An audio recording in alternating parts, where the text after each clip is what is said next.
नमस्कार, आप सभी का स्वागत है मिशन जॉब स्टडी के यूट्यूब चैनल पर। उत्तर प्रदेश में सरकारी नौकरी खत्म करने की तैयारी। अब जो भर्ती होगी आपकी संविदा पर होगी। आपको बता दें कि ये खबर अब से 4-5 दिन पहले की है। मैं किसी कारणवश ये वीडियोस नहीं बना पाया था, लेकिन मैं अब बना रहा हूँ क्योंकि ये बनाना बहुत ज़रूरी है, क्योंकि ये ऐसे समय में आप लोगों का साथ देना बहुत ज़रूरी है। ठीक है, चलिए देख लेते हैं क्या है। तो सबसे पहले यहाँ पर हम देखते हैं मैंने ऐसा क्यों लिखा हूँ कि आखिर उत्तर प्रदेश में नौकरियाँ जो हैं, सरकारी नौकरियाँ ख़त्म करने की तैयारी। तो एक हेडिंग आप पढ़िए ध्यान से। समूह ग में 5 वर्ष संविदा पर रखने की सिफारिश। संविदा का मतलब ये हो गया, यानी कि आपको पता है संविदा किसे कहते हैं। किसी भी विभाग में, अब के समय की बात कर रहा हूँ, जैसे बिजली विभाग हो गया और भी विभाग हो गए, कुछ स्कूल हो गए, तो वहाँ पर संविदा पर कुछ लोग रख लिए जाते हैं जो बिना किसी परीक्षा के होता है। ठीक है, कुछ की वहाँ पर सेटिंग हो जाती है, मान लीजिए थोड़ा बहुत पैसा देते हैं और वो लग जाते हैं, और तनख्वाह भी वही होती है बिल्कुल जैसे प्राइवेट, जैसे किसी मजदूर जैसी, है ना। तनख्वाह कितनी मिलती है? 8 से 9 हज़ार रुपये। अगर आप मान लिए समूह है कि भर्ती पर सरकारी नौकरी के माध्यम से आप वहाँ पर सेलेक्ट होते तो तनख्वाह कितनी होती वो आपको पता है।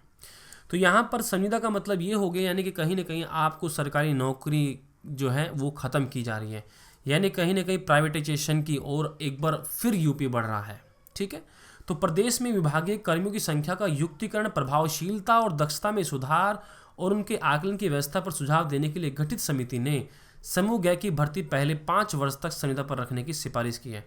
सबसे पहली बात तो मैं ये कहता हूँ कि ये जो समिति है ना, ये जो समिति जो इन्होंने बताया है कि ऐसी व्यवस्था हो सकती है, तो मैं इनके बता दूं कि भाई जो पढ़े लिखे युवा छात्र हैं उनसे वह पूछ रहे कि कैसे आखिर तरक्की की जा सकती है, कैसे इनमें सुधार किया जा सकता है।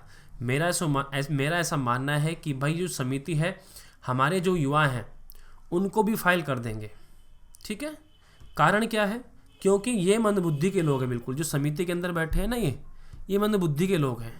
इनको कुछ नहीं पता, सिर्फ और सिर्फ इतना पता है कि भाई रोजगार ख़त्म करो और कुछ नहीं करना। अपने आप तो बनकर बैठ गए, मान लीजिए बड़े बड़े अधिकारी, ऊपर से यहाँ पर क्या कर रहे हैं, रोजगार को ख़त्म कर रहे हैं।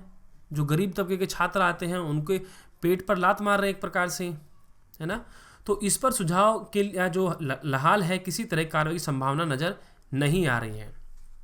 ठीक है, समिति के मुताबिक गुजरात में डॉक्टर पी.के. दास समिति के संस्तुतियों पर समूह ग व घ की सेवाओं में नियमित नियुक्ति किए जाने के पूर्व प्रथम 5 वर्ष के लिए संविदा के आधार पर कर्मिक रखे जाने की व्यवस्था है 2006 में शुरू की गई थी।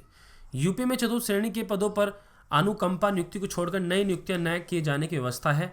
आवश्यकता पर आउटसोर्सिंग से चतुर्थ श्रेणी कर्मी रखने की व्यवस्था है।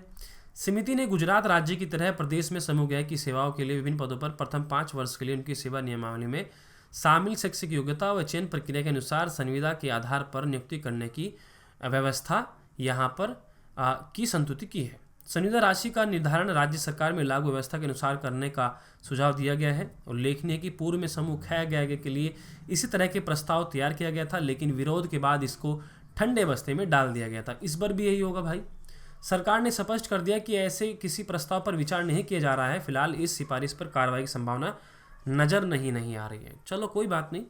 समूह ग की भर्ती एनआरए से कराने की संतुति। समिति ने केंद्र सरकार की राष्ट्रीय भर्ती संस्थान एनआरए के माध्यम से सामान्य अर्हता परीक्षा यानी कि सेट सीटी की बात कर रहे हैं कि व्यवस्था लागू होने के बाद समूह ग की भर्ती इसी के स्कोर से करने का सुझाव दिया है। समिति ने कहा कि इससे अभ्यर्थियों को अलग अलग भर्ती परीक्षाओं के लिए बार बार आवेदन की आवश्यकता नहीं होगी। भर्ती में पारदर्शिता सुविधा के साथ साथ परीक्षाओं में शामिल होने वाले अभ्यर्थियों, विशेषकर महिला अभ्यर्थियों की सुविधा होगी। उन अभ्यर्थियों के लिए समान अवसर उपलब्ध होंगे जो आर्थिक कारणों के विभिन्न परीक्षाओं में शामिल होने के निर्धारित केंद्रों तक की यात्रा नहीं कर पाते। बताते चले कि सरकार केंद्र की एनआरए व्यवस्था लागू होने की तक द्विस्तरीय परीक्षा प्रणाली लागू करने का फैसला कर चुकी है। अकेडमी आपको all UP state exam preparation करा रहा है, जहां पर आपको मिल रहा है daily live classes, live test, quiz और पहले से पूरी क्लासेस का शेड्यूल और अनलिमिटेड क्लासेस देखने का मौका। आप मोबाइल से घर बैठे कहीं पर भी पढ़ सकते हैं। प्रत्येक कोर्स का चौथा सेशन आपके लिए डाउटिंग सेशन होगा, जिसमें आपके डाउट को क्लियर किया जाता है। इसी के साथ यहाँ पर UP SSC lower foundation batch course भी 26 जनवरी से स्टार्ट हो रहा है। यूपी PCS, यूपी लेखपाल, यूपीएसआई, RO आदि ये सभी जो है बैच कोर्स चल रहे हैं, जिनको आप जाकर देख सकते हैं।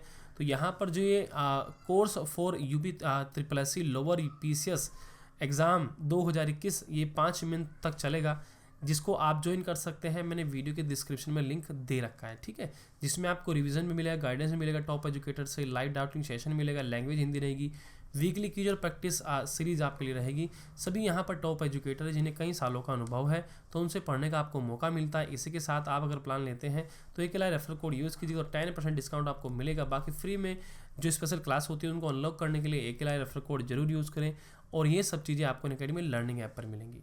सेवाएं आउटसोर्स हो, देखो विभाग द्वारा चिन्हित सेवाओं को आउटसोर्सिंग या फिर पीपीई मोड में कराने का सुझाव दिया गया है। यदि इस प्रयास के बाद भी कुछ पदों को आउटसोर्सिंग से भरने की आवश्यकता हो तो इसके जरिए कर्मचारियों को लेने के लिए एक नियमावली बनाने को कहा गया है। नियमावली सभी विभागों, स्वशासी संस्थाओं, नगरीय निकायों, सार्वजनिक उपक्रमों और निगमों के लिए प्रभावी होगी। देखो चलो ठीक है, मानता हूँ कि सरकार के पास ऐसी समिति है जो ऐसे सुझाव देती है, ठीक है, तो हमारा सुझाव ये है कि भाई ये जो समिति है उनको हम बताएंगे आखिर समिति कैसे बनाई जाती है और समिति कैसे काम करती है, समिति की तनख्वाह कितनी होती है, ठीक है, कैसे उनको रखा जाता है। ये अगर सरकार को सुझाव चाहिए तो हमारे पढ़े लिखे जो युवा छात्र हैं जो तैयारी कर रहे हैं पीसीएस की, आईएएस की, यूपी दरोगा भर्ती की, लेखपाल की, स्टेनोग्राफर की, जूनियर असिस्टेंट की, न जाने कितनी परीक्षाओं की अभ्यर्थी तैयारी कर रहे हैं और ऐसे ऐसे छात्र हैं जो बहुत ही पढ़े लिखे हैं। तो मैं यही कहूँगा, देखो यहाँ पर अंत में कि भाई ये जो गुजरात मॉडल अपनाना चाह रहे हैं तो ये गुजरात मॉडल गुजरात में ही रहने दो, ठीक है, हम यूपी में रहने वाले हैं तो यूपी को अपने तरीके से चलने दीजिए। अगर ऐसा होता है, देखो ये बात तो है कि भाई संविदा पर भर्ती होती है और हो भी रही है ना, पिछले गेट से भर्ती यहाँ पर हो भी रही है, बता रहा हूँ मैं आपको, संविदा पर रखे जा रहे हैं लोग, ठीक है। ये बात करते हैं कि भाई जल्दी रिजल्ट आएगा, बच्चों को दिक्कत नहीं होगी, भर्ती जल्दी हो जाएगी। अरे हम कहते हैं कि भर्ती तो अपने आप जल्दी हो जाएगा अगर आप काम करें। क्या काम करते हैं विभाग में लोग बैठकर? कुछ भी ना करते। एक चुनाव, देखो भारत की जनसंख्या कितनी है, 125 करोड़ भारत की जनसंख्या है। 125 करोड़ का जब मान लीजिए उसमें से जितने लोग भी आवेदन करते हैं, वोट करते हैं ना, तो उनका रिजल्ट कितना फास्ट नहीं निकाल देते हैं। ये विदिन 24 घंटे के अंदर, 24 घंटे से पहले रिजल्ट का अनाउंस हो जाता है। यानी सोच कर कितने लाख जो है आज जो ईवीएम मशीन है उसकी काउंटिंग कराते हैं, वहाँ पर सारी फोर्स तैनात है, पूरा जिला प्रशासन, आला अधिकारी, सारा शासन उसमें लग जाता है। तो भाई मुझे एक बात बताइए, ऐसा विभाग आप क्यों नहीं तैयार कर पाते जो तुरंत भर्ती का रिजल्ट निकाल सके? निकाल तो सकते हैं लेकिन ये करते नहीं हैं। सरकार भी इस बात के दावे करते हैं कि विभाग जल्दी करो, लेकिन हमें पता है कि कहाँ पर क्या हो रहा है, ठीक है। तो ये जो बातें चल रही हैं, मैं यही कहूँगा, देखो ट्विटर पर हैशटैग के साथ अपना विरोध दर्ज करें। बच्चों ने अपील भी की है जो यूपी पीसीएस, यूपी SSSC की तैयारी करते हैं या फिर दरोगा भर्ती की, उन्होंने ये अभियान छेड़ रखा है ट्विटर पर, तो आप भी उसका हिस्सा बने, ठीक है। बाकी इसके बारे में आप क्या कहना चाहते हैं अपनी कमेंट सेक्शन में राय जरूर दें।